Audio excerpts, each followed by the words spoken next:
Far beyond the familiar stars of human space, where cosmic dust mingled with cold shadows, the Deathworlders had carved out a reputation as some of the galaxy's toughest survivors. These humans were not like the others who settled peaceful worlds. They thrived where most would perish, on planets with crushing gravity, relentless storms, and skies filled with deadly predators. Their fleet was no ordinary armada. It was forged in adversity, equipped with ships built to endure the worst nature and war could throw at them, bristling with firepower yet nimble enough to navigate through asteroid fields and debris storms. On a quiet night in their command center, deep within the hull of the massive flagship Vigilant, an alert broke the stillness. A signal, simple, repetitive, and desperate, blinked urgently on the communications console. It was an SOS, but not from any known human outpost or friendly colony. Instead, it came from a distant star system where maps showed nothing but dead space and old legends. The message was faint, scrambled by distance and interference, but the pattern was unmistakable. A call for help. The source was an alien race, completely unknown to the Deathworlders, trapped in a brutal war with a merciless and advanced empire that seemed bent on wiping them out. The fleet's commanders gathered quickly, their faces grave but resolute. Though the Deathworlders had their own battles to fight, scarcities of resources, hostile environments, and rival factions, the instinct to respond was deeply human, a call rooted in empathy and honor. There was no question of ignoring the plea. The alien species was vulnerable, and the Deathworlders could not stand by while a civilization faced annihilation. But the challenge was enormous.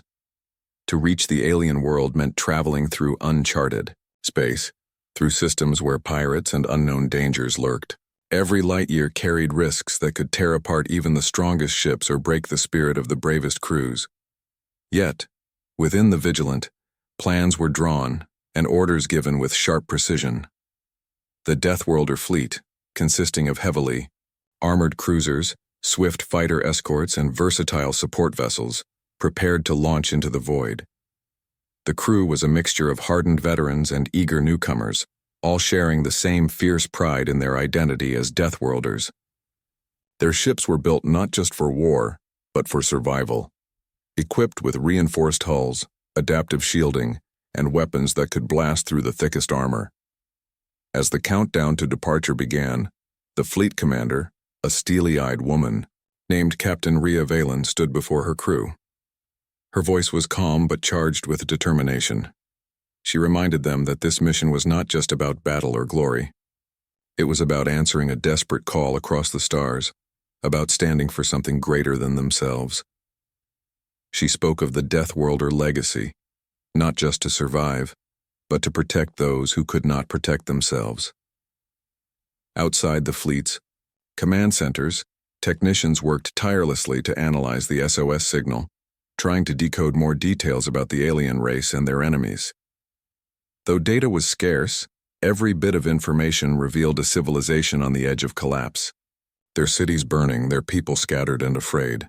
The empire they fought was ruthless, wielding technology that made the Deathworlders' own weapons seem primitive in comparison. Yet the humans had something no advanced technology could replace: their unyielding will and adaptability. With Q, the fleet now ready, the first ships slipped away from their staging ground, engines humming a steady rhythm as they entered hyperspace. The stars stretched into streaks of light, and the vast unknown opened before them. The silence inside the ships was thick with anticipation, a mix of hope and fear. No one knew exactly what awaited them at the far end of this journey, whether they would find allies or ambush, salvation or destruction. But one thing was certain: the Deathworlders would not turn away. As the fleet raced across the void, the mysterious SOS signal pulsed in their minds, a beacon of hope in the darkness urging them forward.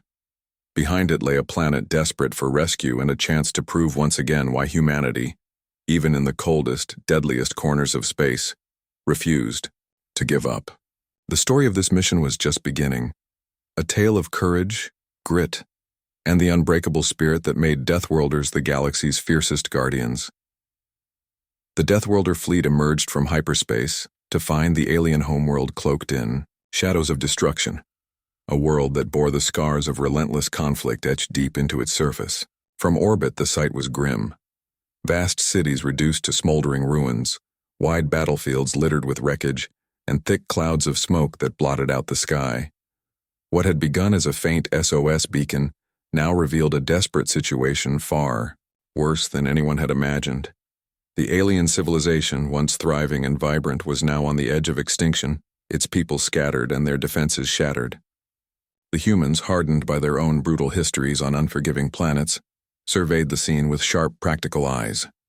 To the Deathworlders, war was no stranger, but this was a new kind of desperation, one that called for more than just brute force. Captain Rhea Valen and her commanders quickly established communications with the alien leaders, a group known as the Zathari, whose voices trembled with exhaustion and hope. The Zathari welcomed the Deathworlders but were wary, their culture and technology so different that mistrust simmered beneath the surface. Still, time was a luxury they did not have. The enemy empire's forces were closing in, and their advanced weaponry had already overwhelmed much of the planet's defenses. As the humans touched down, their boots pressed into soil that had been churned by endless battles, the stark reality of the situation hit home. Entire regions were no longer safe to traverse. The land itself seemed hostile, filled with remnants of chemical weapons and environmental damage caused by the war. The Deathworlders' own experience with hostile environments became their greatest asset. They moved swiftly, deploying teams to assess not only military targets, but also critical infrastructure that might be salvaged or repaired. Their tactical approach was precise and relentless, blending Earthborn survival skills with an eagerness to learn alien technology and combat methods. Meetings between human and Zathari commanders were tense at first, punctuated by frustration and misunderstandings. The Zathari viewed some of the humans' aggressive tactics as reckless, while the Deathworlders found the aliens' caution slow and frustrating. Yet as the days passed, necessity bred cooperation. Shared briefings, joint patrols, and combined training forged a fragile but growing trust.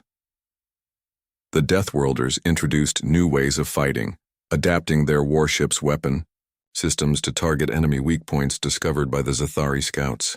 In return, the humans absorbed valuable knowledge about the aliens' energy shields and stealth technology, turning what once seemed like a mismatch of skills into a powerful alliance.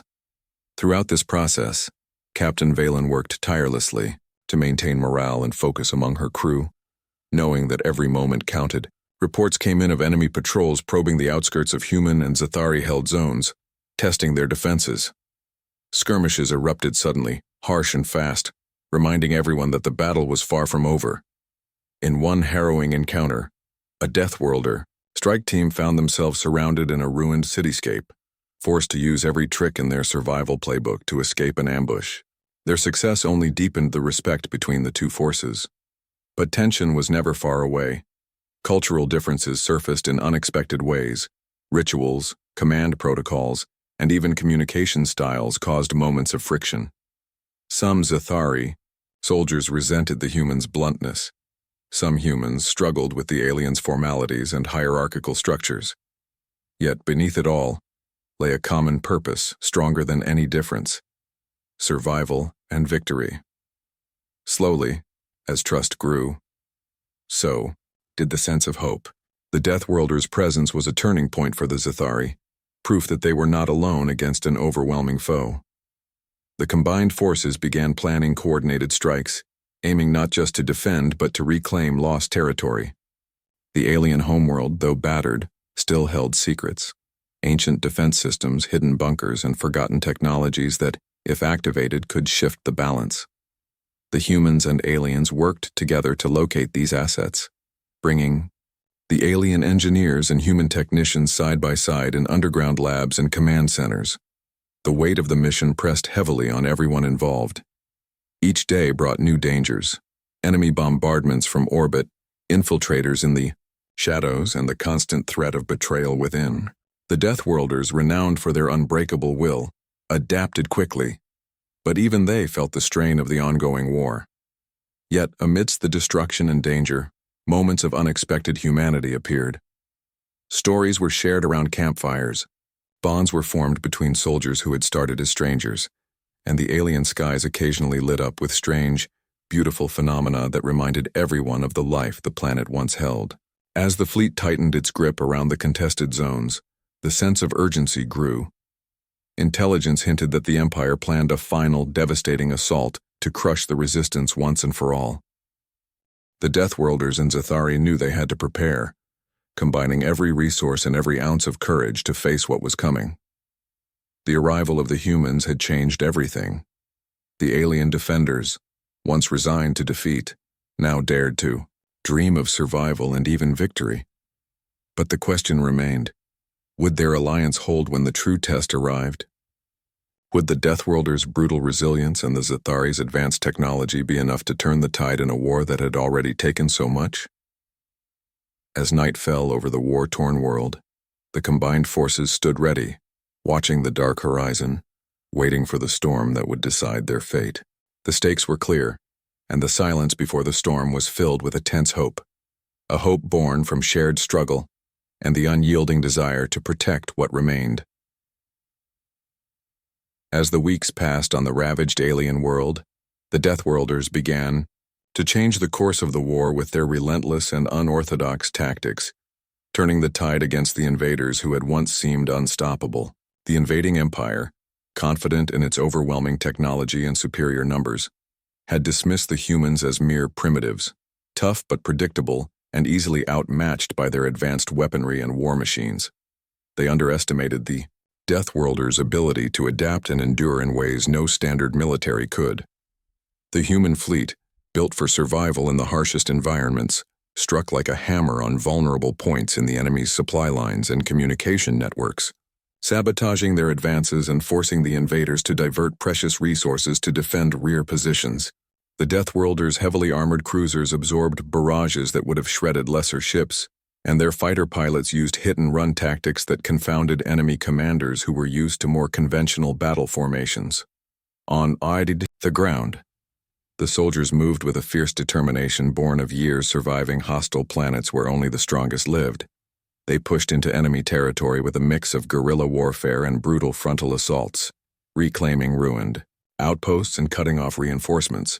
Their willingness to face overwhelming odds inspired the alien defenders, who watched in awe as the humans refused to yield, even when surrounded or outgunned.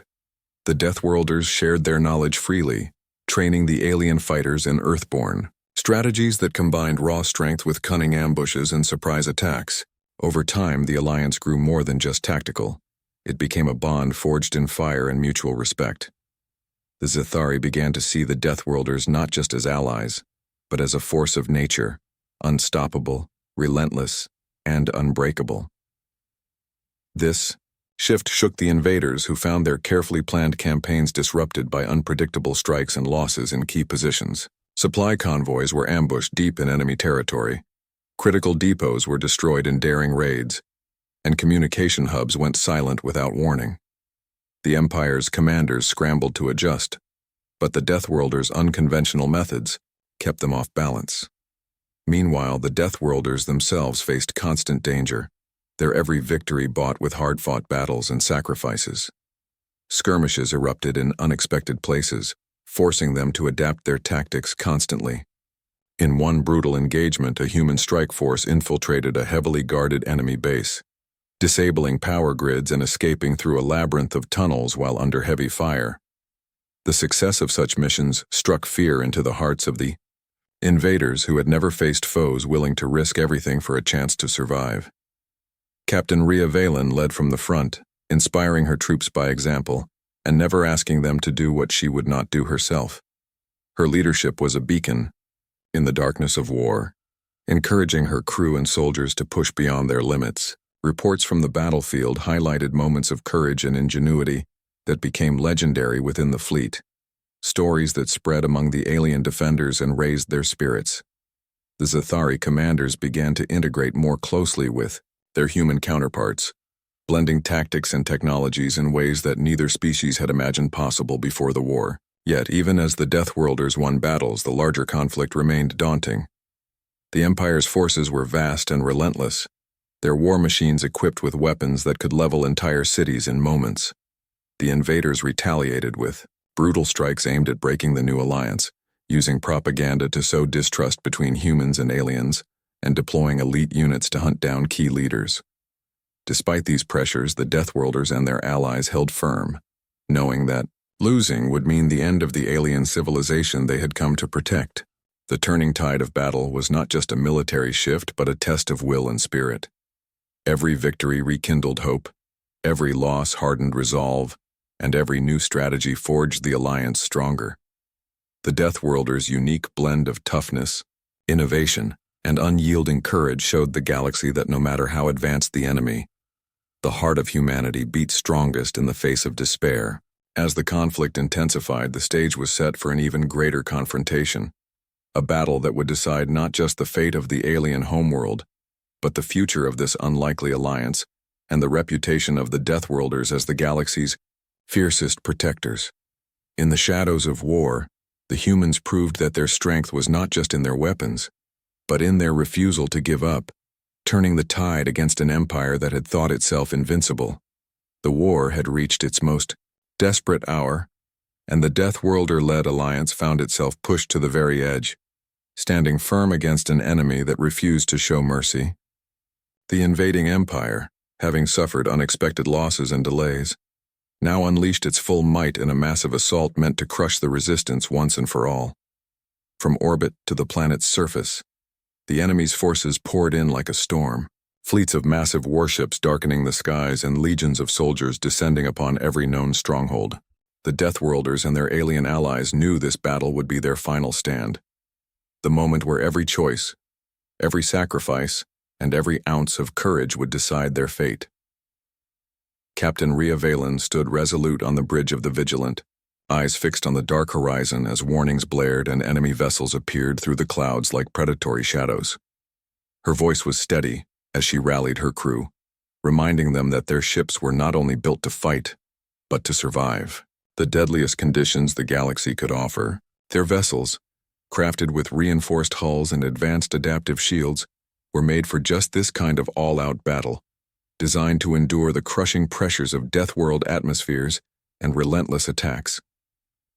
As the first waves of enemy fighters launched their strikes, the Deathworlders responded with a fury born from necessity and pride. The battle quickly became a savage dance of lasers, missiles, and explosions, the sky above the planet burning with fire and light. The humans' fighters darted through the chaos, weaving between blasts and debris, striking at enemy bombers and capital ships with precision. On the ground, squads of soldiers fought fiercely to hold key positions, using terrain and guerrilla tactics to slow the enemy's advance. Every inch gained was paid for in blood and sweat. The Zathari warriors, inspired by the humans' fearless determination, fought side by side with their new allies, their own technology enhanced by human ingenuity. The unity between the two species grew stronger with each clash, their trust deepening beyond simple alliance to something almost unbreakable. Yet the enemy was relentless, their forces vast and well-equipped, pushing ever closer to the heart of the resistance. Communications crackled with reports of forward bases falling, supply lines severed, and comrades lost. Even the Deathworlders, with their legendary endurance, felt the strain as fatigue crept into their ranks. Despite the overwhelming odds, the humans and Zathari refused to falter. Captain Valen made bold decisions, ordering daring counterattacks that exploited the enemy's overconfidence. They used hit-and-run tactics, striking vulnerable command ships and retreating before heavy reinforcements could respond. Their knowledge of the planet's hostile environment gave them an edge, knowing where to hide, how to use the terrain, and how to survive against overwhelming firepower. As the battle raged, moments of heroism and sacrifice emerged from the smoke and chaos. Medics worked tirelessly under fire to save the wounded. Engineers patched up critical systems on damaged ships, and soldiers stood firm to cover the retreat of their comrades. The cost was high, but every loss hardened their resolve, binding them together in a shared purpose. The enemy's attempts to break their spirit failed repeatedly. The Deathworlders' adaptability proved their greatest strength, as they shifted tactics quickly and exploited weaknesses in the invaders' plans. They fought not just for survival, but for the future of a world and a people who had placed their trust in humanity's unyielding spirit. Slowly, the tide of battle began to shift. The once unstoppable waves of the invaders faltered under the relentless pressure of combined human and alien forces. Capital ships exploded in brilliant bursts, and enemy soldiers found themselves outmaneuvered, in close combat by Deathworlder squads who refused to back down. The Alliance's unity became a symbol of hope, a beacon that shone brightly amid the darkness of war. But victory was still uncertain, and the cost was visible in the faces of those who survived each day. The final stand stretched on, testing every limit of strength, endurance, and strategy. Captain Valen knew that this battle would be remembered not just for the carnage, but for the courage that defined those who fought.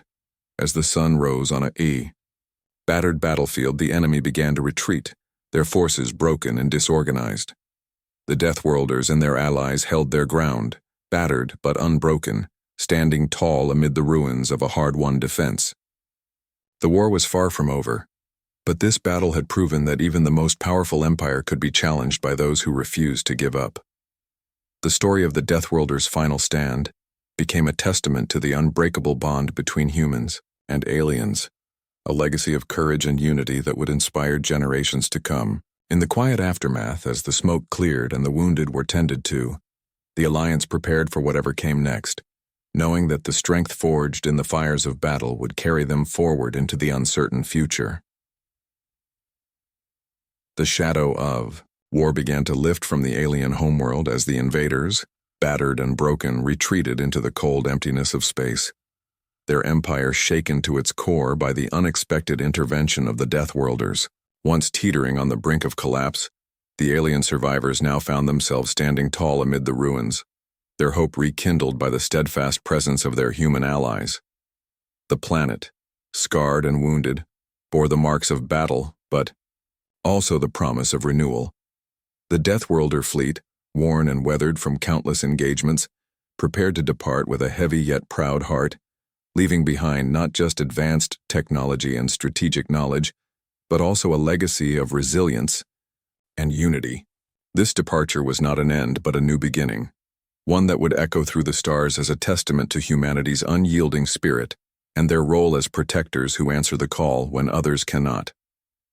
As Captain Rhea Valen oversaw the final preparations, her mind wandered to the faces of those she had fought alongside, the alien commanders who had become comrades, the soldiers whose courage had turned the tide, and the civilians whose lives would now be spared because of their sacrifice.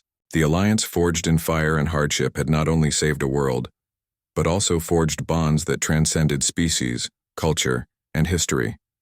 The advanced weaponry and defense systems left in the hands of the aliens would ensure their planet could never again fall so easily to outside threats, while the shared tactics and knowledge opened doors to future cooperation. Stories of the Deathworlders' relentless courage and fierce loyalty spread far beyond this corner of the galaxy, reshaping humanity's reputation from isolated warriors to respected guardians of peace and survival. As ships lifted from the surface, cutting through the hazy atmosphere, the dawn painted the sky with hues of gold and red, symbols of hope, renewal, and the enduring spirit that would carry them all forward. The galaxy had witnessed something extraordinary, a bond between species forged not by dominance but by mutual respect and sacrifice. The Deathworlders, known for thriving on the harshest worlds, had proven that their true strength lay not just in survival but in the courage to stand with the vulnerable. The closing moments of this chapter hinted at a future where alliances would grow, where humanity's reach would extend beyond mere conquest to protection and partnership. And as the fleet disappeared into the vastness of space, the alien world began to heal, its people ready to rebuild and look toward a horizon bright with possibility. The story of the Deathworlders was far from over, its next pages unwritten, but its legacy firmly etched into the stars.